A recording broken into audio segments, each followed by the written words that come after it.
give you a quick tour of wiring up these sump heaters.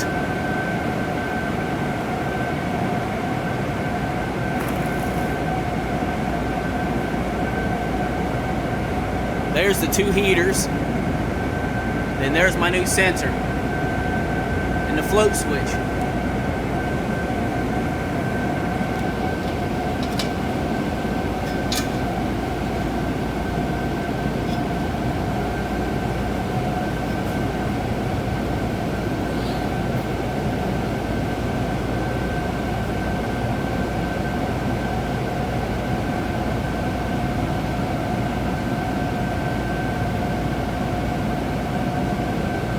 Now I went ahead and wired these heaters normally closed, so on a failure of the controls, the heaters will stay on. But these things are pulling some amps, 30 amps per phase. So you don't want these heaters running unless you really need them.